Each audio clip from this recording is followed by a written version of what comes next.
it's allowed Klaus Ludwig to lead for Mercedes, but Emanuele Pirro in the Schlitzer BMW is right with him. We see the action from the cockpit of Ellen Law's Mercedes. She has the Portuguese driver, Ni Amarin, right in front of her. Now this is a titanic battle between Mercedes and BMW. Both are desperate to win. There's going to be a new AMG dealership on Macau, and Mercedes are here in force. They have 4 cars entered, and they are absolutely determined to beat BMW. But don't forget, Emanuele Pirro won this race last year. He knows Macau almost better than anybody in the touring car, and he is very, very determined to win. Ellen Law trying to get alongside Ni Amarin.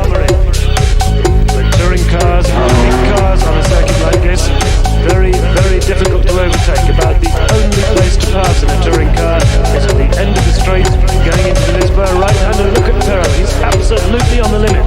Ellen Law tries to get inside Ni Amarin. She won't. Amarin just kisses the barrier with the back of the Mercedes there. This really is fantastic stuff as they come down into the Melco Heft. No overtaking here, follow my leader. Ellen Law takes us now off, down the hill, up through the gearbox, towards the waterfront of the long, flat-out section, towards the start-finish line. Very, very bumpy, as you can see. One tiny mistake and you're in the wall. Pirro staying right with Klaus Ludwig. Both of these guys extremely experienced, of course, in touring cars. They come from the German Touring Car Championship. Emanuele Pirro has had a terrible season. It must be the worst season of his career. And he's very, very, very determined to win this race, both for himself and for BMW. He's tucked up right behind Klaus Ludwig now, as they go down the long, never-ending straight through the mighty right-hander outside. Whoa, and Pirro nearly clouds the barrier, but he's right on the boot lid of Klaus Ludwig. Now, can he get through into the Lisboa? He has a look. He's not close enough. He decides wisely to tuck back in behind the Mercedes. So it's Ludwig who still leads. They head towards San Francisco and the long hill up towards the top of the town. Somebody out already. An unforgiving circuit, this. There are oil flags showing. Now this could be crucial. Emanuele Pirro has another look down into the Lisboa. But Klaus Ludwig holds the lead. There are oil flags. Whoa, it's slippery. There's a lot of oil on the circuit. Ludwig nearly hits the barrier.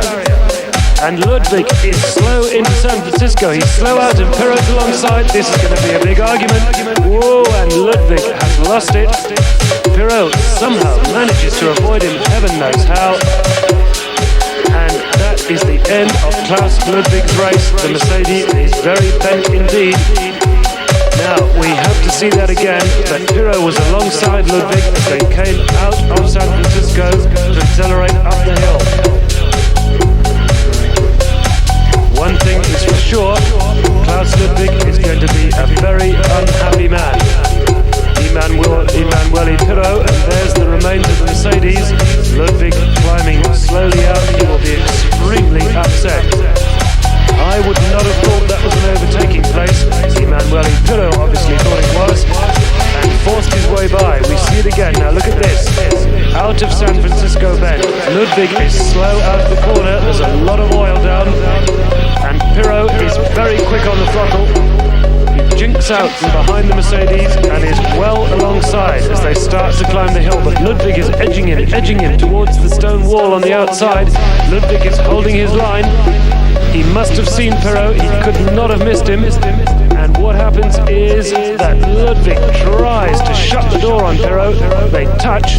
The Merc goes into the wall. Pirro stands on the brakes, swerves left, and somehow manages to avoid the wreckage of the Mercedes on the left-hand side of the circuit. That must have damaged Pirro's BMW. I can't believe that Pirro could have escaped from that without some damage to the Schlitzer BMW. But this is bad news for Mercedes. BMW now, first and second.